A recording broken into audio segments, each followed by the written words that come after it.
Boa noite a todos, meu nome é Otávio Augusto Mansur Schmidt, sou estudante do IFMT Campus de Campo Novo, Parecis, e hoje eu vou estar trazendo um pouco a respeito do conteúdo abordado na disciplina de Mineralogia, Gênese e Classificação do Solo.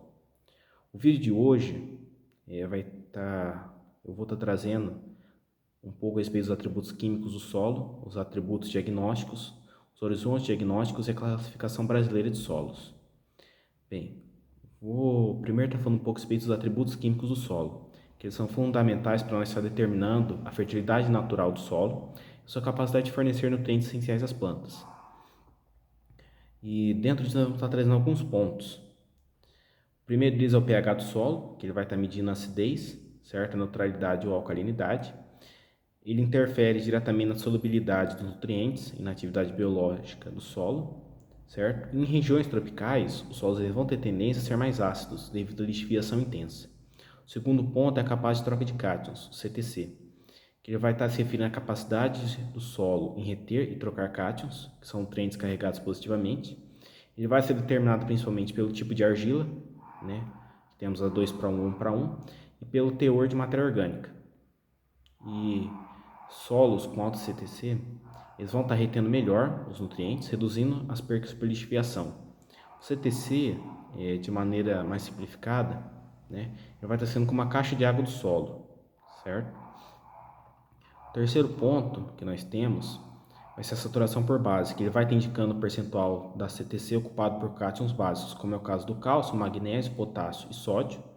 Os valores acima de 50% normalmente vão ser considerados adequados para a maioria das culturas, e a saturação por base vai ser um dos critérios para a recomendação da calagem. O quarto ponto é a matéria orgânica do solo, a MOIS, que ela vai estar influenciando a estrutura do solo, a retenção da umidade e a fonte de nutrientes como nitrogênio.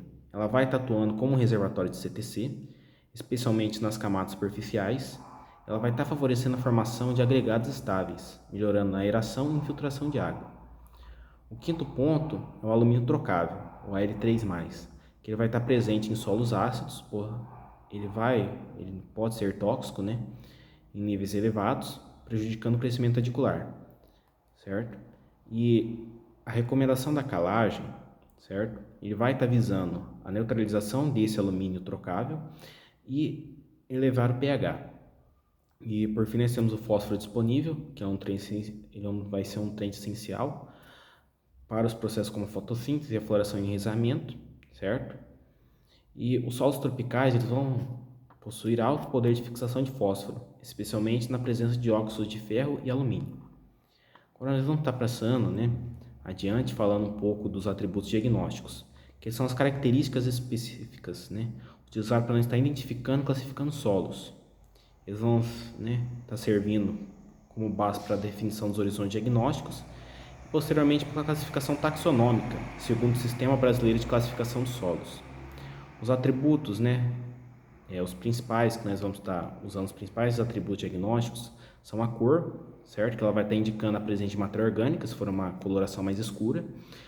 Os óxidos de ferro, que seria o vermelho ou o amarelo, ou condições redutoras, que seria o caso de cores mais acinzentadas. A respeito da estrutura, nós vamos estar trazendo um pouco a respeito do tipo e grau de agregação, podendo ser granular, prismática, entre outras. A textura vai ser a relação entre a areia, silt e argila, que ela vai estar influenciando a retenção de água e nutrientes.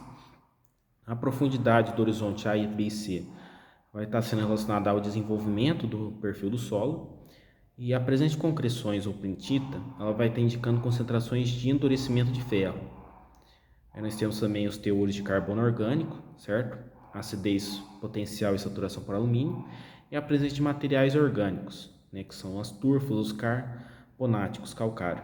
Esses atributos, eles vão estar sendo observados em campo, certo? No perfil do solo, e vão ser confirmados alguns em análises laboratoriais, certo? E com esses diagnósticos, esses atributos diagnósticos, nós vamos estar conseguindo passar então para a parte dos horizontes diagnósticos e posteriormente para a classificação taxonômica.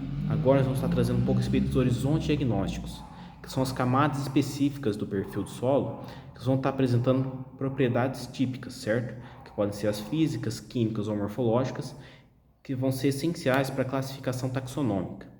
Nós temos os horizontes diagnóstico superficial, que geralmente vai ser o horizonte A, que ele pode ser úmico, com cor escura, alta saturação por base e alto teor de matéria orgânica. Pode ser mólico, que seria uma cor escura, espesso, pH próximo da neutralidade, estrutura granular. O ócrico, que vai ter uma cor clara, uma baixa fertilidade, uma espessura menor que o mólico úmico. E temos o histólico, que ele é composto quase que inteiramente por matéria orgânica, turfas, brejos, entre outros. Em seguida, nós temos horizontes diagnósticos subsuperficiais, que é geralmente o horizonte B, que ele pode ser o B textural, que ele vai ter um aumento significativo da argila por iluviação. Temos o BN, que é o nítico, que vai ter uma textura argilosa, estrutura em blocos, uma transição difusa entre os horizontes. No BHS, que é o espódico, ele vai ter um acúmulo de matéria orgânica e ferro, né, o alumínio, típico dos espodossolos.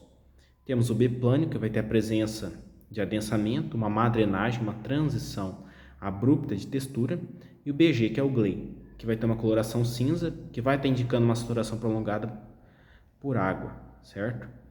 Ou seja, condições redutoras. Aí nós temos outros materiais diagnósticos, que é o horizonte C, que é o material geológico pouco alterado, o horizonte C, que é a rocha intemperizada parcialmente, e o horizonte R, que é a rocha consolidada sem alteração. E agora eu vou estar trazendo um pouco a respeito da classificação brasileira de solos, certo? Que é um sistema hierárquico que vai estar baseado em tributos morfológicos, químicos e físicos e mineralógicos, que é utilizado oficialmente no Brasil para nós estar identificando e organizando a taxonomia dos solos. Os níveis hierárquicos são primeiramente a ordem, a subordem, depois o grande grupo, subgrupo, família e série, que é muito pouco utilizado no Brasil. Os principais ordens dos solos, né, no Brasil nós temos o latossolo, que ele vai ser um solo muito intemperizado, com alta profundidade e baixa fertilidade natural, certo? Nós temos os argissolos, que possuem a presença do horizonte BT, com acentuada diferença na textura. Temos os neossolos, que são solos jovens, com pouco ou nenhuma diferenciação de horizontes. Temos os gleissolos, certo? Que possuem saturação permanente ou periódica por água, ou seja, vai estar tendo uma coloração acinzentada devido a isso. Temos os nitossolos, que possuem horizonte benítico, uma cor vermelha, estrutura em blocos e argila de alta atividade. Temos os espodossolos, que possuem um acúmulo de matéria orgânica e ferro, alumínio em ambientes arenosos. Temos os planossolos, que têm um horizonte plânico, certo? Uma drenagem deficiente e uma textura abrupta. Temos os cambissolos, que possuem a presença de horizonte B incipiente, pouco desenvolvido. Os organossolos, que possuem uma composição predominante de matéria orgânica, certo? E os plintossolos, que possuem presença de concreções de ferro ou a plintita, certo? Que são comuns em ambientes com variação de umidade. Bem, e agora falando a respeito das aplicações, certo? Porque é importante o sistema brasileiro de classificação, que seria um mapeamento pedológico, certo?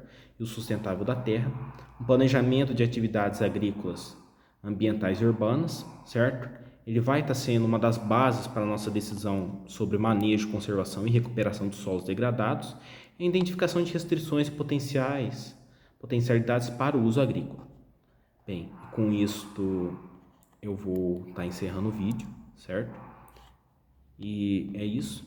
Eu gostaria de desejar uma boa noite a todos, certo? E até o próximo vídeo. Muito obrigado.